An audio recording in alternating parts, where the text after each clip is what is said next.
नमस्कार दोस्तों, आपका एक बार फिर स्वागत है मेरे YouTube चैनल फसाने अजायब में। आइए सुनते हैं उषा प्रेमदा द्वारा रचित उपन्यास अल्प विराम का अगला भाग, मेरी यानी डॉक्टर वंदना की आवाज़ में। मैं अपने आप मुस्कुरा पड़ी। पति ने नहीं देखा। जमुना वापस अंदर चली गई। सड़क का शोर अपने आप पीछे हट गया। अभी केवल चाय के प्यालों को प्लेट पर रखने की मीठी सी खनक। ये जो देवियाँ, महिलाएं, लेडीज सुबह सुबह आ गई थीं, उनके नाम सहसा जेहन में कूद पड़े। प्रस्तावना और इल्की दोनों अलग अलग कॉलेज में इतिहास और पॉलिटिकल साइंस पढ़ाती हैं। आधुनिक जीवन के हर पहलू पर राय रखती हैं। स्त्रियों के प्रति अत्याचार, पितृसत्तात्मक परंपरा, आपस का दुर्व्यवहार, खेत और नाले का प्रयोग करते रहने की बुरी आदत, जबकि सरकार घर के अंदर शौचालय बनाने को प्रोत्साहित करती रहती है। उसके साथ साथ किस हाल में सेवा की चिकनकारी का सेल लगा है, या प्रगति मैदान में कौन से काउंटर पर टसर की कलमकारी साड़ी, मृगनयनी में कब नया स्टॉक आया, और मैं एक गुम हुए नीले मोजे में उलझी हुई हूँ और भरवा टिंडे बना रही हूँ। ये दोनों चाहती हैं कि मैं उनकी चलाई हुई संस्था की सदस्य बन जाऊँ, सेवा कार्य करूँ, जरूरतमंद लोगों की मदद करूँ, पर मुझसे यह सब कुछ नहीं होने का। मुझे समय ही कहाँ है, न रुझान। बस अपने में मगन रहूं, अपने विचारों में ऊब डूब रहूं। कभी नजर पड़ जाने पर मुस्कुरा पड़ूं कि अरे, यह सोनजूई तो फूलने लगी। मैंने सोचा था कि सूख गई। यह माली का नहीं, पति के हाथों का कमाल है। हनीमून की विदेश यात्रा में जब मैं कपड़ों, जूतों, इत्र और अटर सट्टर खरीदने में व्यस्त थी, पति ने खरीदे थे डच ट्यूलिप के बल्ब और अजीबोगरीब फूलों के बीज, फ्रेंच टमाटर, खीरा और एक डिब्बा पौधों के भोजन और विटामिन का। उसी का कमाल है। उसी विदेशी भोजन से सोनजूही पुनर्जीवित हो गई है और फूल रही है। अपनी टहनियों को इतरा इतरा कर हल्के हल्के हिला रही है और हर बार फूल जरकर नीचे गिर जाते हैं। यह सामने बैठे हैं पति, जो दूसरी बार वॉर एंड पीस पढ़ रहे हैं, जिन्हें अपने ही प्याले में चाय पीना पसंद है, और रसोई से आती हुई मसाला भूनने की सोंधी सोंधी महक, फूलती हुई लताएं, न ठंड न गर्मी, बस सुहाना सा मौसम। मुझे लगा कि मैं अगली बार प्रस्तावना और इल्की से मिलने पर कहूँगी, मेरा जीवन सार्थक है। इल्की ने मुंह बिचका दिया। यदि आपको घर गृहस्थी ही सार्थक लगती है तो आगे क्या कहा जा सकता है। आप बहुत परंपरागत जीवन जी रही हैं, पर हर एक व्यक्ति को अपना जीवन अपनी तरह से बिताने का अधिकार होना चाहिए। क्या यह स्वतंत्रता या मुक्ति नहीं है? परंतु आत्मनिर्भर होकर अपने निर्णय स्वयं लेने के अधिकार के लिए ही हम लड़ रहे हैं। उन्होंने मुझे चुप करा दिया है। मैंने अपने जीवन का कोई भी निर्णय नहीं लिया। विवाह, पढ़ाई, पढ़ाई का विषय, विदेश यात्राएं, सब कुछ दूसरे ही करते आए हैं। मुझे कभी कोई आपत्ति भी नहीं हुई। सब कुछ स्वीकार करती गई। डैडी, मम्मी, भाई, पति, सभी के निर्णय। यह जरूरी नहीं कि वे सब सही ही थे, पर उन्हें मानते हुए ये कहाँ पता था कि इसका परिणाम क्या होगा। तब तो यही सोचा था कि सब ठीक ही होगा।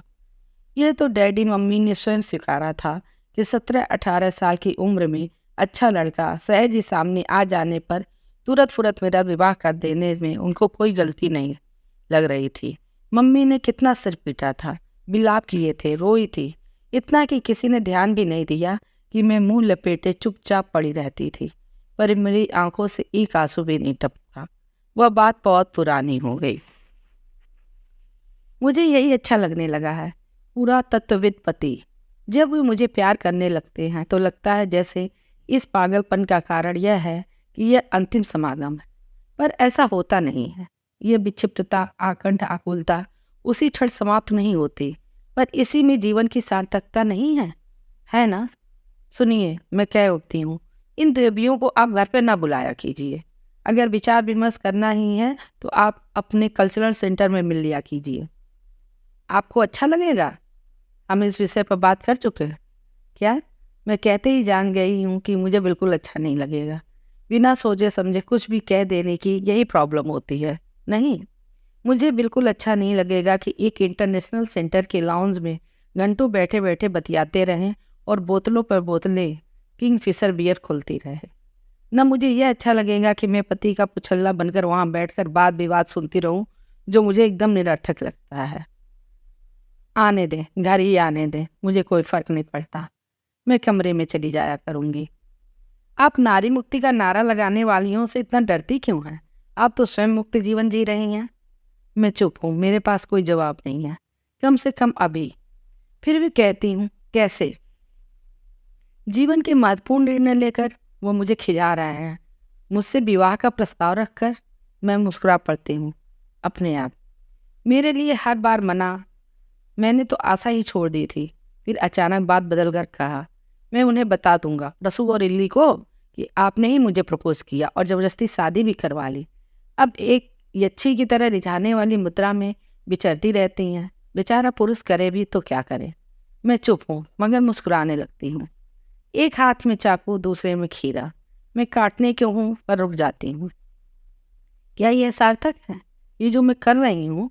मैं अपने आप से पूछ रही हूँ। ये खीरा, गाजर, टमाटर काटने की प्रक्रिया, क्या यह व्यर्थ का काम है? ये मेरे जीवन को सार्थक कैसे कर सकता है? हर वक्त यही सवाल मन में उमड़ता उमड़ता रहता है कि घर का काम काज, सजना संवरना, कपड़े तहाकर क्रमवार अलमारी में टांगना, क्या यह सब समय को बर्बाद करना है? क्या दूसरों का जीवन सुधारने का प्रयत्न ही सार्थकता है? चाहे वह अच्छे घरों की लड़कियों को पढ़ाना हो, या सब्जी बेचने वालियों को संगठन करना सिखाना, या आत्मनिर्भरता का संदेश देना हो, या आधुनिक नारी का जीवन सार्थक बनाता है। मैं खीरा काटने लगती हूँ। तेज धार कैसे नरम गूदे को काटती है, कैसे एक सार एकदम गोल खीरे के टुकड़े इकट्ठे होने लगते हैं। गाजर काटने में थोड़ा प्रयास और करना पड़ता है। हल्के हरे खीरे के ऊपर गाजरी रंग के टुकड़े सज रहे हैं। अब मूली मेरे हाथ रुक जाता है। सलाद काट रही हूँ, कोई राष्ट्रध्वज तो नहीं रच रही हूँ। आंखें अपने आप उठ जाती हैं। पति एकटक देख रहे हैं। चश्मा माथे पर टंगा है। मोटी किताब में पढ़ते हुए पृष्ठ पर उंगली टिकी है। मुझसे आंखें मिलते ही मुस्कुराने लगते हैं। मैं सोच रही हूँ कि मैं जीवन को सार्थक कैसे बनाऊं। अच्छा, थोड़ा रुक कर यह विचार फिर से कैसे आ गया? क्या अपना जीवन आपको सार्थक नहीं लगता? अरे नहीं, आपकी प्रसू और इल्ली भाषण देती रहती हैं कि मुझे हरदम नीचा दिखाने के लिए। नहीं, ऐसी बात नहीं है। सब आपसे बेहद जलती हैं। जलती हैं क्यों? मैंने चाकू प्लेट पर टिका दिया। बस ऐसे ही, जो कुछ आपका है उससे। चश्मा वापस रखते हुए उन्होंने पुस्तक खोल ली। आपके चेहरे पर चिंता की रेखाएं सूट नहीं करती, माथे पर बल सिकुड़े हुए होठ। और अगर मैं कहूँ कि जीवन की सार्थकता आपको अपने आप मिल जाएगी, तो आप मानेंगी? ठीक है, तो मैं कुछ करूँगी, घर से बाहर निकलूँगी। पति ने उत्तर नहीं दिया। मैं कुछ नहीं किया। कितनी बड़ी गृहस्थी पसरी पड़ी है, कितने कमरे, तालान, छतें, मुडेरे, पिछवाड़े, कितना बाग बगीचा, कितने आम, कटहल, नींबू और आंवले के पेड़, कितनी उठाई धराई, बर्तन भाड़े, कपड़े धुलाई, प्रेस वाली, अंडे वाली। सब कभी कभी अच्छा लगता है, मन लगाकर छोटा मोटा काम करना। भाई के यहाँ तो दर्जी घर में बैठकर सिलाई करता था। उसकी सलोनी सी पत्नी साथ आती थी। छोटा बच्चा भूमि पर सुलाकर वह मम्मी की चंदेरी साड़ियों पर फॉल लगाती थी। एकाग्र छोटे छोटे सुगर टाके काम खत्म करके साड़ी को तहा कर रखते हुए उसके चेहरे पर एक गहरे संतोष का भाव रहता था। पहले वह बच्चे को जमीन पर सुलाती थी, पर जब मम्मी ने उसे खटोला मंगा कर दिया तो वह कितनी खुश हुई थी। मैं भी तो सारे दिन की चिड़चिड़ाहट, खीस, थकान के बाद रात को गुनगुने पानी से नहाती हूँ। हल्की सुगंध वाला लेवेंडर पाउडर लगाकर, रेशमी रात्रि वस्त्र पहनकर जब सोने जाती हूँ, तब पति सफ़ेद कुर्ते पजामे में लैंप के प्रकाश में अपनी पुस्तक पढ़ रहे होते हैं। मुझे रोशनी में दिक्कत होती, इसलिए वो चश्मा उतारते हैं, किताब बंद कर देते हैं और हाथ बढ़ाकर लैंप बुझा देते हैं। यदि शुक्ल पक्ष होता है तो चांदनी हमारे सिरहाने की खिड़की से झांकने लगती है और मुस्कुराती है हमारी काम क्रिया पर। कोई अंतरंग सखी होती तो उसे बताती, पर अब गूंगे के गुड़ की तरह स्वयं आस्वादन करती हूँ रोज। न वह थकते हैं, न मैं आघाती हूँ। बचपन से लेकर युवा होने तक मेरे अंदर जो बात जम गई थी वह यह थी कि मेरा परिवार आम लोगों से अलग है। हम बड़े लोग थे, बड़े बंगले में रहते थे, नौकर चाकरों का झुंड था। डैडी जिस शहर में जाते उसमें बहुत इज्जत और सम्मान होता। डैडी की चाल, मुख मुद्रा, कंधों का रुख और गर्दन की अकड़, यह सब अनजाने ही हम दोनों भाई बहनों में आ गई थी। हमारे बंगले के आगे जो चमकदार नेम प्लेट लगी रहती थी, उस पे डैडी का नाम था, मणिमय वर्मा। डिप्टी कलेक्टर लिखा रहता था। जिन शहरों में हम रहते वह महानगरों के अपेक्षा छोटे ही होते थे, इसलिए डैडी का लाभ काफ़ी रुतबा था। हमने कभी गरीबी ना देखी, न कभी अपना काम किया। हमेशा भाई यानी श्रीमय वर्मा के लिए निजी नौकर और मेरे लिए एक नौकरानी रहती थी। नौकरानियाँ बदलती रहती थीं क्योंकि वह लोकल होती थी और ट्रांसफ़र के बाद नई जगह नई नौकरानी आ जाती थी, कभी अधेड़ खूसट और कभी तरोड़। मेरे लिए वह केवल कपड़े प्रेस करने, बिस्तर बनाने और स्कूल के लिए यूनिफॉर्म, बस्ता, चोटी वगैरह का ध्यान रखने तक के लिए होती थी। उसके आगे वह कुछ और नहीं थी, इसलिए बस अपना ही अपना सोचना। यह मेरी परवरिश का एक अभिन्न हिस्सा बन गया था। दुनिया मेरे चारों तरफ घूमती थी और पढ़ने लिखने में साधारण होते हुए भी मैं अपने को असाधारण और विशिष्ट समझती थी। शायद इसीलिए मेरी कोई घनिष्ठ सहेली भी नहीं थी, न स्कूल में न पड़ोस में। भाई मेरी तरह नहीं थे, उनके स्कूल से ही बहुत सारे दोस्त थे, क्रिकेट खेलने वाले, अन्य अफसरों के लड़के। भाई आए दिन खेल कूद, दोस्तों के साथ तफरीह करने, पिकनिक पार्टी में व्यस्त रहते थे। मम्मी को ताश खेलने का शौक था, शॉपिंग करना अच्छा लगता था। हमारे घर अक्सर सौदागर आया करते थे, कश्मीर के शॉल वाले, लखनऊ से चिकन के काम वाले। कोई चंदेरी की साड़ियाँ दिखा रहा है तो कोई बनारस की, कभी फिरोजाबाद से चूड़ियाँ आ रही हैं तो कभी मुरादाबादी नक्काशी के गुलदस्ते और तरह तरह के बर्तनों की नुमाइश हो रही है। ऐसे अवसरों पर मम्मी अपनी कुछ सहेलियों को बुलवा लेती। यूनिवर्सिटी के रजिस्ट्रार की पत्नी से उनकी विशेष मैत्री थी। मम्मी की एक और खासियत थी, वो कभी किसी भी फेरी वाले को खाली हाथ नहीं लौटाती थी। ज़रूरत हो या ना हो, हमेशा कुछ न कुछ खरीद ही लिया करती थी। हमारे यहाँ आने वाले काफ़ी तोहफे भी लाते थे, कभी खुरचन भरा हुआ थाल, कभी मलिहाबादी आम और देहरादून के चावल की बोरी। मतलब यह कि मैं खूब समृद्धि और शान शौकत के बीच बड़ी हूँ और मेरी ज़िंदगी ऐसे ही कटेगी, हंसी खुशी, रिद्धि सिद्धि के बीच। यह विचार मेरे मन ने छड़ पकड़ लिया था। हमारे परिवार में एक और परिपाटी थी। वह यह थी कि घर की लड़कियों की कम उम्र में ही शादी कर देना, पर लड़कों पर यह लागू नहीं होता। वे अच्छे अच्छे बोर्डिंग स्कूलों में पढ़ते, बड़े होकर विश्वविद्यालय जाते, कंपटीशन में बैठना और अफसरी की उम्मीद रखना उनकी विचारधारा में अटूट रूप से बिंधा हुआ था। इसी के चलते डैडी डिप्टी कलेक्टर थे और भाई श्रीमय से भी यही आशा की जाती थी। पर बुआएं आसपास दूर की, जिनके नाम पायल, नुपुर, कंगना और झुमकी आदि आदि थे, जल्दी जल्दी समृद्ध घरों में ब्याह दी गई थी। वे अपने जीवन से संतुष्ट लगती थीं, मगर मेरे साथ भी ऐसा होगा यह विचार मुझे नहीं आया था। आखिरकार डैडी पढ़े लिखे आधुनिक विचारों के थे। मैं भले ही कंपटीशन में ना बैठूं, पर कॉलेज यूनिवर्सिटी तो जरूर जाऊंगी, यह मैं मान के बैठी थी। पर न जाने क्यों परिवार की रीति निभाते हुए डैडी ने हाई स्कूल पास करते ही मेरी सगाई कर दी, क्योंकि यह तो हमारे घर की परंपरा थी। लड़का पढ़ा लिखा, अच्छा खाने कमाने की क्षमता रखता हुआ हो, बस लड़की के लिए यही पर्याप्त था। लड़के का रंग रूप, आचार विचार, पसंद नापसंद, इस सब के अब कोई सरोकार नहीं था। परिवार की बुआएं भी वकीलों, इंजीनियर, कमाते खाते लड़कों से ब्याह दी गई थी। सभी उस जमाने के अनुसार भारी भरकम दहेज लेकर गई थी। शगुन में कैश, लगन में कैश, द्वार चार पर कैश और विदाई पर कैश। और मेरे साथ भी यही हो रहा था। विलायत जाने वाला एक होनहार लड़का 3 साल की छात्रवृत्ति पर कुछ बड़ा और अलग बनकर लौटेगा और बिटिया मजे में रहेगी। नौकर चाकर, बंगला, मोटर, बच्चे और आया। बस मुझ में था ही क्या। 17-18 साल की अनगढ़ लड़की, न किताबें पढ़ने का शौक, न संगीत, न चित्रकारी, घर के कामों में भी घोर। पर दहेज में दादी ठोस सोना दे रही थी। बाकी सारा ताम झाम बारातियों की विदाई में सोने की चेनें, बटुए, घड़ियाँ, कपड़े और भयंकर खरीदारी। गोश्त बनाने के लिए लखनऊ से खरगोश नामक कश्मीरी बावर्ची बुलाया गया था।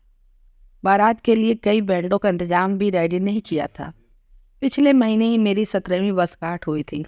तब तक मेरे विवाह की कहीं चर्चा तक नहीं थी। मेरे मम्मी की प्रिय सखी मिसेज रजिस्ट्रार ने सुझाया कि मेरे लिए एक मेधावी लड़का है।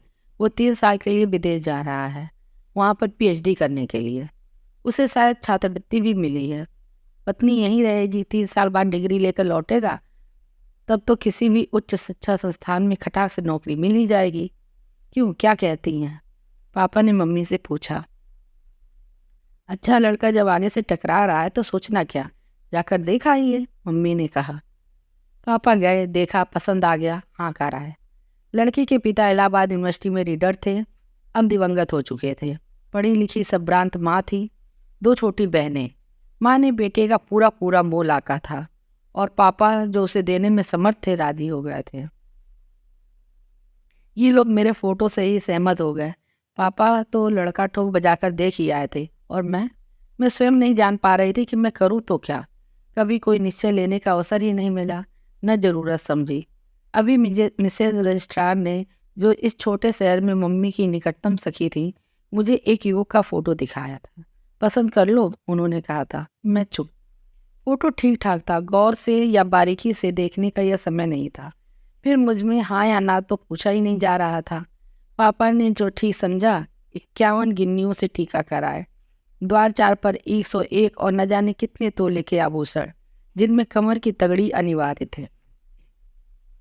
घर मेरा देखा सुना है, पढ़ा लिखा संभ्रांत परिवार है। लड़का पढ़ने में तेज है, आईएएस बन सकता था, पर वह तो पीएचडी करके प्रोफेसर बनना चाहता है। स्वभाव का सीधा साधा। 2 बहनें हैं, कॉलेज में पढ़ रही। रहन सहन सब तुम्हारे अनुसार है। लड़का शादी के 3-4 दिन बाद विलायत चला जाएगा, तुम यहीं रहती रहना, माँ बाप निश्चिंत हो जाएंगे, चिट्ठी पत्री करती रहना। मुझे चुप देकर उन्होंने कोचा। क्यों? मैंने चुपचाप सिर हिला दिया। हाँ, विकल्प भी क्या था। बंगले की रंगाई पुताई शुरू हो गई। भारी भारी बर्तन, गांगल, पराते, कासे की कटोरे, गागरे सब पालिश कर कलाई हो रही थी। पिछवाड़े 2 दर्जी लगातार बैठे रजाई, लिहाफ, ब्लाउज, पेटीकोट सिल रहे थे। शादी से काफ़ी पहले मेहमान आने शुरू हो गए। पापा स्वयं जाकर दादी को लिवा लाए, मैं गहनों की पोटली के साथ। वह और भी बहुत कुछ लाई थी। चांदी की ट्रे, चांदी के पानी रखने के जग, चांदी के दर्जनों गिलास, चांदी के देवता, विष्णु, लक्ष्मी, गणेश और भी न जाने क्या क्या। दादी के साथ ही आई आरसी बुआ, उनकी सबसे प्रिय भतीजी, जो ससुराल न रहकर उन्हीं के पास रहती थी। और भी मेहमान आए, रिश्ते के भाई भाभियाँ भी आए। यह भाभी अपने में मगन रहती थी। छैल बिहारी दादा, उनके पति, कलकत्ते में व्यापार करते थे और भाभी रही अपने माता पिता के साथ कानपुर में। वो कभी कलकत्ता नहीं गई, कानपुर में ही जिंदगी कट गई। उनके चेहरे पर कभी असंतोष की झलक भी नहीं दिखी। हमारे घर की तरह उनके घर पर भी सौदागरों का तांता लगा रहता था। अक्सर वही जो हमारे यहाँ आते थे, वही कश्मीर साल वाला, चंदेरी वाला, कोई मुर्शिदाबाद की साड़ियों की गठरी थामे। इसके अलावा भी अन्य फेरी वाले, चूड़ियाँ, बिंदियाँ, रिबन, बटन, चुटीले, यहाँ तक कि मोटे कागज और सस्ती छपाई की आम पुस्तकें लेकर आने वाला। वो तोता मैना, बैताल पचीसी, लता मंगेशकर के संपूर्ण गाने, 30 दिन में अंग्रेजी सीखिए, हारमोनियम शिक्षा आदि पुस्तकें रखता था। भाभी के पास साड़ियों, सालों और तमाम तरह के डिब्बे डिब्बियों का अंबार लगा रहता था और वो बहुत रुचि से बैताल पचीसी याद पढ़ा करती थी। नंदरानी, तुम ससुराल से लौटोगी तो तुम्हें कोश शास्त्र पढ़ने को देंगे, उन्होंने मुझसे कहा। मेरी कुछ समझ में नहीं आया। इस दुनिया में जिनमें मैं अनजाने बिन पूछे ढकेल दी गई, एकदम भ्रमित चकन घिन्नी जैसी घूम रही थी। ब्याह हो रहा है, हल्दी उपटन लग रहा है, फूलों के गहनों से सजाई जा रही हूँ, भारी साड़ी के बॉर्डर में पैर उलझ जाता है और गिरते गिरते बचती हूँ। कोक शास्त्र, कानपुर वाली भाभी ने आंखें नचाकर कहा। पहले तो तुम्हें समझ में नहीं आएगा कि अपने साथ हो क्या रहा है। मैं अब तक ध्यान ही नहीं दिया था कि उनकी एक आंख भांगी थी, बेचारी। चेहरा ऐसा सपाट और श्रीहीन की कुछ फपता ही नहीं था, पर वह अपने में और अपनी दुनिया में मगन रहती। छैल बिहारी दद्दा के कलकत्ते में रहने के बावजूद भाभी के 5 बच्चे थे। शायद दद्दा के बीच में आते जाते रहने के कारण लिहाजा वो अपने संसार में सुखी थी। कहा जाता था दादी के पास सोने की ईंटें थीं, कितनी ये किसी को पता नहीं था, पर हर विवाह में एक ईंट तुड़वा कर दहेज देने के लिए गहने बनवाती थी। और मैं तो उनके एकमात्र बेटे की इकलौती बेटी थी। विवाह के दिन देने के लिए दादी के गहने निकाले तो परिवार की स्त्रियों में उत्तेजना की लहर उठने लगी। दादी हर आभूषण को नए लाल डिब्बे में रखकर लाई थी। वह एक एक करके डिब्बे खोलने लगी। यह 3 तोले की झूमर, यह 4.5 तोले की माथ पट्टी, 6 तोले की मगर चौरानी और झुमके भी उतने ही। 9 तोले की रामनवमी और 13 तोले का पुष्पहार। रोजमर्रा के बुंदे हल्के हैं, कान कटने का डर रहता है। और यह 6.5 तोले के शेरमुरी ठोस कड़े, यह सब मेरे लिए था। कितने डिब्बे, कितना गहना, डिब्बे हाथ हाथ घूमते, आह वाह के साथ मम्मी को पकड़ा दिए जाते और विचित्रा मौसी तुरंत उसे हिसाब की बही में दर्ज कर लेते, नाप तौल के साथ। घर के नौकर अपना अपना काम छोड़कर बरामदे की खिड़कियों से अंदर झांकने लगे थे और कुछ तो चौखट तक आ गए थे।